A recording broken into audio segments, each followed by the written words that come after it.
listening to a sermon this week, as I usually listen to one or two a week in the middle of the week when I'm driving, to keep my heart in alignment with the truth of God, because I'm like you, I have forgetting disease. And there are actually some weeks where I don't remember what I preached on Sunday. That's how human I am.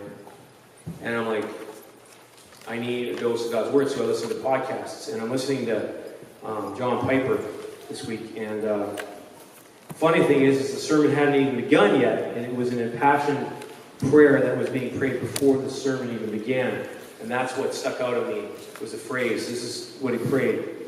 As the day of the Lord approaches, Father, everything we do together as brothers in Christ becomes more urgent and more precious as the clouds of sin gather, as clouds of satanic oppression and delusion gather amongst our world. It becomes harder and harder for us to keep the faith. And more important, Lord, that we stir each other up to love and good works. And so I pray that this message would not be delivered in vain, that this 2020 vision that they're beginning, this 2020 vision would not be established in vain, but by the power of your Holy Spirit, you would incline the hearts of your people to see the urgency and to give themselves wholly to you in fighting the fight of faith.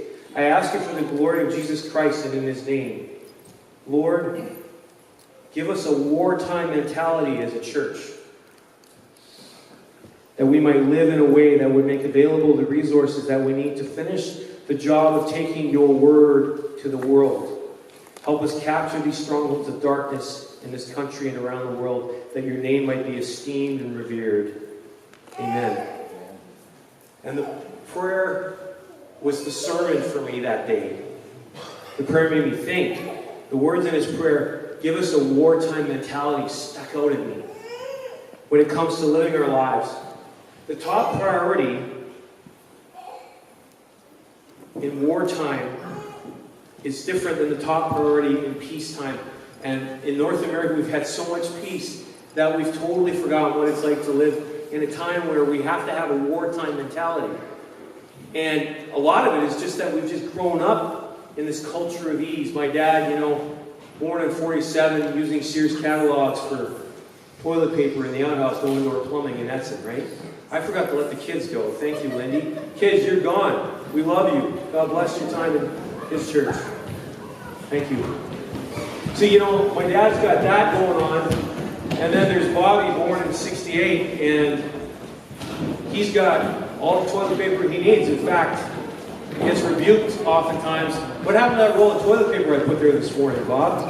You can see my dad saying, would you please be more sparing? Right? He goes in and there's like a basket full of wads of toilet paper just from blowing my nose, right? It's like, would you please, that stuff's expensive. Yeah, Dad, because I have no clue. Here's the guy I came from using Sears catalogs, and I've got all this toilet paper, right? But the thing is, Christians are living in a world that is wartime. We're actually battling for people's souls to be freed from the chains of darkness so they don't go to hell. That is the war. And we get so distracted by the culture we live in that we forget that. In wartime mentality, the whole nation thinks differently. There's penny pinching to get stuff done. Metals are all recycled to make weapons. People get into campaigns with the government like this one. There's a picture from an old, Kim's going to show it up there. It's a picture of Superman from the next one, Kim, I think. There it is. It was an old poster from the 40s. It's saying to the kids, together our pennies, nickels, and dimes will help add up to victory. And there was Superman comics with Superman on there with a hanging Hitler in one hand and the Japanese emperor in the other. And the whole nation gathered around to stop the advance of Axis in the world. And that kind of mentality was all over the nation. The women went, and you've seen the picture of Rosie the Riveter with her arm. We can do it. She's building tanks. All the men are overseas fighting the war. That's the mentality in wartime, is everybody gets together, right? And they do it together to make a difference. And the pennies and the nickels and dimes, the government desperately needed that. By the end of World War II, they were just printing money because they were out of it. but they did it together. Back when the church began, back 2,000 years ago, and to this day, people's lives have been changed by Jesus, get a wartime mentality. And they think to themselves, you know, I'm going to get behind something bigger than me, bigger than my situation. We talked about the Macedonians last week, right? And those guys didn't have any money, but they gave anyway, and they gave to help the starving Christians in Jerusalem. Little kids and women and men disowned and starving, and there's a famine going on too. And the Jerusalem church that started the Christian movement, now the boomerang of grace was coming back to them to help them from these Macedonians. And they were glad. These people that couldn't afford to give anything were so eager because they'd been helped by Jesus. It's a beautiful picture of grace. We live in a world, guys, that's constantly warring with our godly nature and feeding our selfish nature, right? We're winning the war, but the one thing that keeps us Christians, especially in North America, from doing war is the distraction around us. I was at a thrift store and on my holidays, and I'm buying old vinyl because I got a 1980 Sears record player at a thrift store that worked. I was like, I'm buying record centers like you're crazy. I'm taping tapes because I have a cassette deck that works in my car. People laugh at me that I still listen to tapes, but this is the thing, right? You get a record, I can't transfer it to CD, but I can put it on tape. And the Lord gave me an Amplified cassette deck. And I bought Fiddler on the Roof, the record. Okay? And I was listening to these lyrics by Tevye. Okay? Dear God, he says, you made many, many poor people. I realize, of course, it is no shame to be poor. But Lord, it's no great honor either. So what would have been so terrible if I had a small fortune? He's talking to God, right? If I were a rich man, and he goes on and he says things, I wouldn't have to work hard. I'd build a big tall house with rooms by the dozen right in the middle of town. A fine tin roof with real wooden floors below. There would be one long staircase just going up and one even longer coming down. One more leading nowhere just for show. I was getting a kick out of this. I'd fill my yard with chicks and turkeys and geese. You can tell I didn't live nowadays, right? And ducks for the town to see. Squawking just as noisily as they can, and each loud one would land like a trumpet on the ear, as if to say, here lives a wealthy man. Obviously, he didn't live today because he'd be talking about a Hummer or something, right? He's talking about animals in his front yard. That guy's rich, he's got animals, right? And if I see my wife, my goal, looking like a rich man's wife with a proper double chin. Okay? Strutting like a peacock, supervising meals to her heart's delight. I see her putting on airs. Oh, what a happy mood she's in. Screaming at the servants day and night. The most important men in town will come to fawn on me. They will ask me to advise them like the Solomon wise. If you please, Tevye, pardon me, Tevye, posing problems that will cross a rabbi's eyes. And it won't make one bit of difference if I answer right or wrong. When you're rich, they think you really know.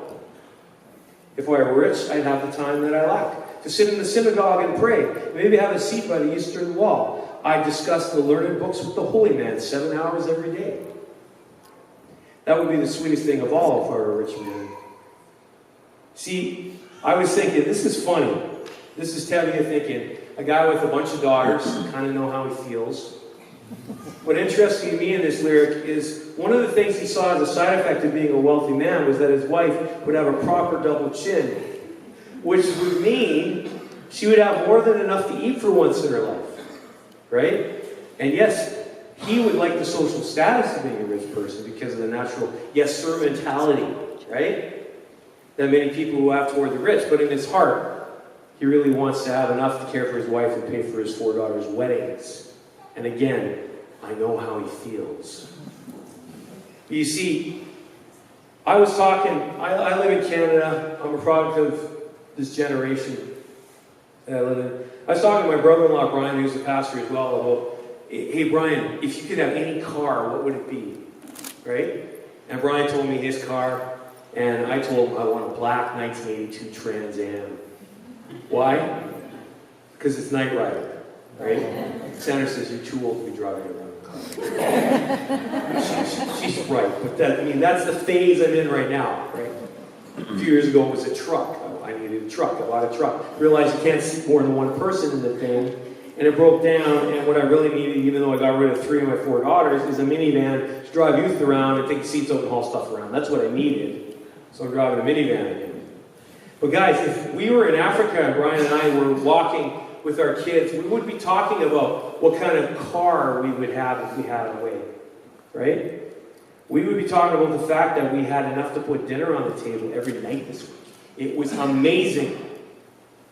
You see a movie called The Good Lie about these 3 guys from Africa that came over here, and they're for the first time in an American grocery store, and they're in an aisle, and they see the dog food. And the guy looks at his friend and says, food for dogs? Right, in Africa, like, what? Are you kidding me? And they see a dog in a sweater, and little booties, and its own car. It's like, what? Right? But that's North America, right? We're so far past wartime mentality that the side effect of our North American wealth now is we don't think straight about life. Right? Now, let's say you and I are making it, and some of you are, and some of you, it's really tight. You're barely making it. Let's say you and I are making it on what we are making every month. Now let's say you get a raise, okay?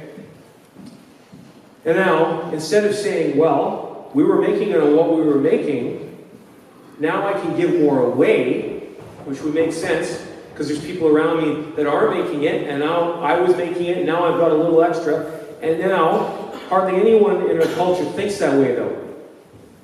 If you actually thought, well, we were making it on what we were making, now I can give more away, you would be an extreme rarity in our culture. Hardly anyone in this culture thinks that way. Instead, they go out and they buy a new truck or leverage their increase to buy a bigger house. No wartime mentality when it comes to helping people out, right? That's North America for you. That's just the way it is, okay? And I've seen men with no work. I pray for work for them. They get work, and they don't give anything away when they get it, especially when they get good work. I don't see them give a dime to charity or church or the food bank. They're just pulling into work with a new vehicle. One guy I know pulled into, this is a long time ago, this is nobody you know. He pulls in and he's got this big new truck. And I said, wow, he already had a big truck. And I said, that's something. And he says, yeah, that's what my wife said when I pulled in too. She didn't know he was going to buy this. I'm like, moron, you're going to be in such trouble when you get home. But you know what? His truck wasn't big enough. And you know when I had my F-150 a couple years ago, it was a 97, and you put it next to an F-150 now, it's like half the truck. And that's what's happening to our culture. Everything's so big, right? I was talking to a guy, I was doing a wedding up Annecy Arm yesterday, and he was driving me back in this, he says, this is the Cadillac of boats. I'm like, it's really nice. We're going 70 kilometers an hour on the lake. I'm like, that's never happened to me before. This is cool. And we get near the bridge, and all of a sudden the boat goes, I'm like, what's going on? I was talking to him about Jesus, and the boat just stops, and he still hit the brakes. Well, we didn't know that it went from 10 feet to 2.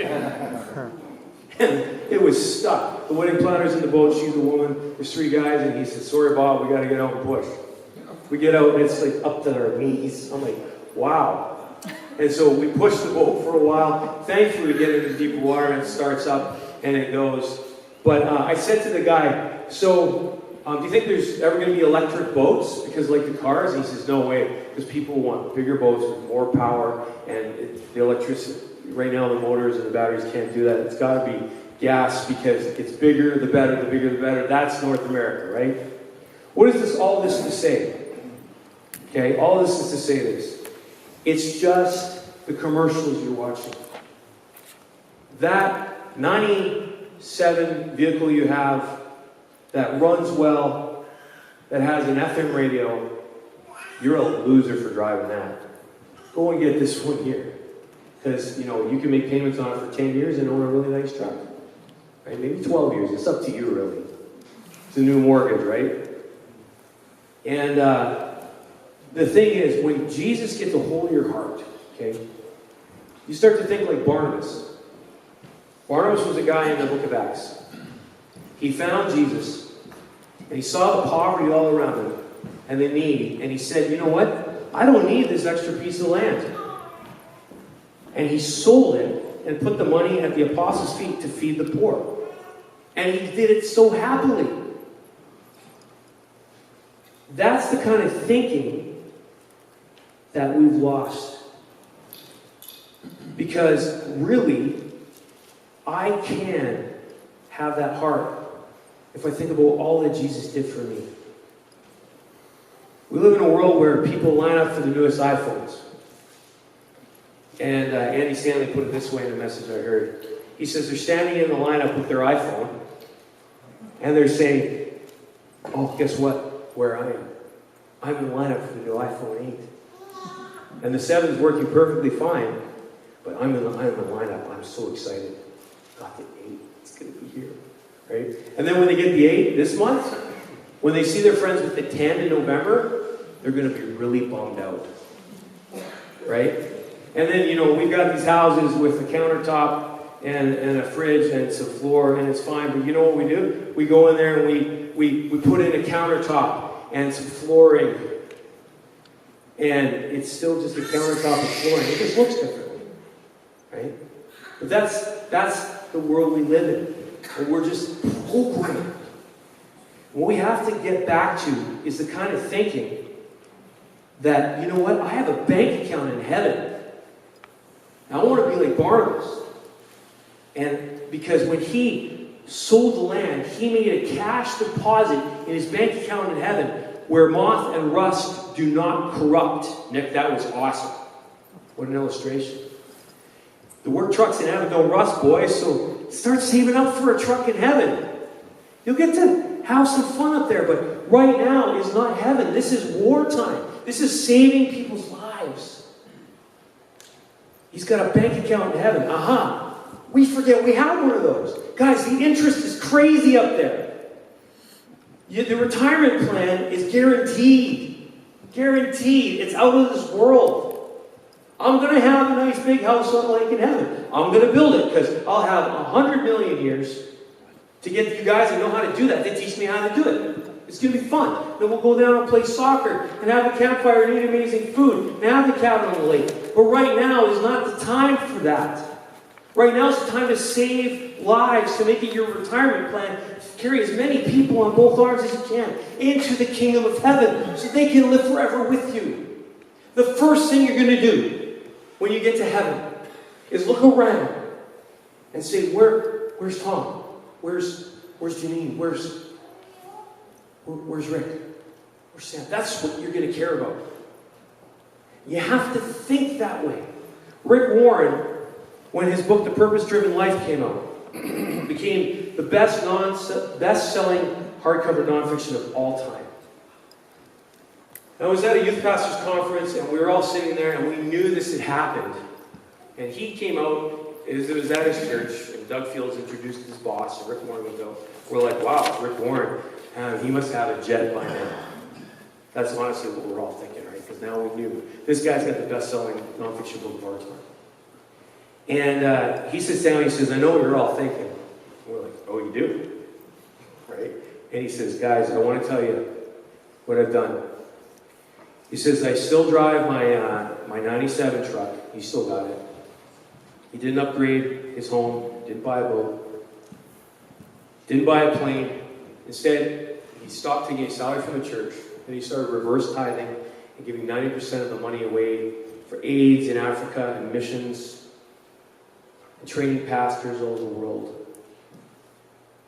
He paid back the church every dime they gave him for the last 20 years before that.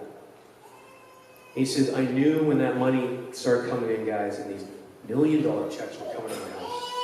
It was a test. And I thought to myself, Lord, I don't know if I would have passed that test. So please, give me that kind of heart. And this passage from Timothy that Nick read says, God gives us good things for us to enjoy. And Rick Warren knows that his 97 truck that's working is a good thing. He doesn't have to walk to work, right? He knows that he doesn't need his own plane like some famous preachers. He can ride in economy class with everyday people and take the chance sitting beside this guy named Joe to tell him about the Lord on his way there. And it made me think. I'm in this Trans Am phase right now in my brain. And it made me think, Bob, it's a phase. Get over it. I drive a luxurious minivan that has a CD player, a working cassette deck, and a VCR that works. It came with 10 movies. The worship team was watching Beauty and the Beast on the way to Tim Hortons this morning after we practiced. It has cruise control and doors that open by themselves and power steering. And Bob, you don't need a Trans Am. Get one that doesn't pollute anything in heaven. Build one, you'll be able to do that. It'll probably drive on the lake. I don't know. But right now, Evans, your van is fine, buddy. So this is, guys, what the Lord's doing in my heart. He's reprogramming this guy that grew up in this continent to think differently about his life.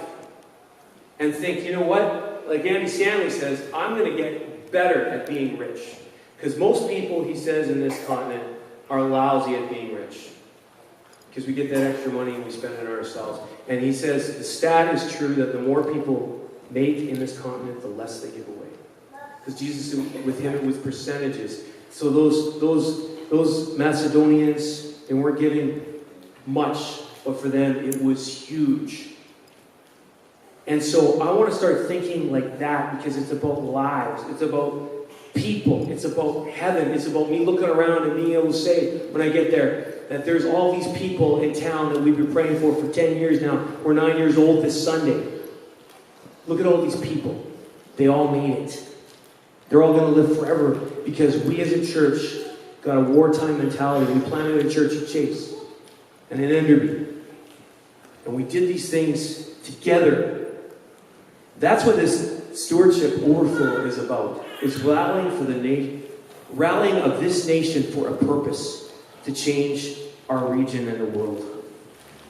So I would encourage you guys to watch a link that I put on Facebook of Andy Stanley's sermon. His church is in a series called Be Rich right now. And what they're doing is the same kind of thing. They're raising money and they give it all away to the charities and the people all around them. I'm going to put that link on that sermon on there. That sermon will change the way you think and inspire you, and there won't be any guilt. It's just to give us the fuel we need to think like Jesus when he who is rich gave up everything to come down here so we were poor could become rich by him giving his life, being born in a barn and living a life as a homeless man so we could have everything in heaven. That's the kind of thinking we need.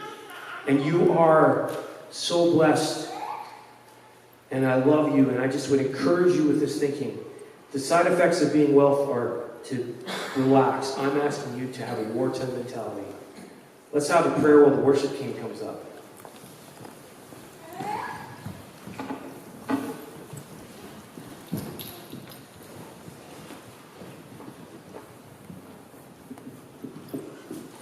Lord, give us the great privilege of finishing the task of carrying your gospel to this whole world so you can come back. Because Jesus, you said in Matthew 24, I'm not coming back till the whole world hears. Jesus, yesterday, you know there was tons of Christians thinking the 23rd of September was it. They were hunkered down at home, being safe. We pray, Lord, that we would believe your word when you say that our job is to go finish the task of carrying this word to the whole world so then you can come back. Jesus, give us that victory thinking. Thank you that we're on the winning side. Lord, may we have your heart. So, Lord, do the surgery on our souls this week. Fill us with your love and your joy. And then we would just want to spill that joy all over this region. We pray, Lord, that the people we love that don't know you, somehow through things like fall drive-ins and youth dinner cruises sports nights, we find out that you're real and you love them through us. Thank you, Lord Jesus, for the church. Thank you for all they do to make this possible, this mission to this town, to this region. We pray, Lord Jesus, for your grace upon us in helping us be like you. That's what we ask. We believe you are the way, the truth, and the life. There's no other way for men to be saved. So give us boldness in the way we live, in the way we give, in the way we think and love. In Christ's holy name, amen. Would you stand up and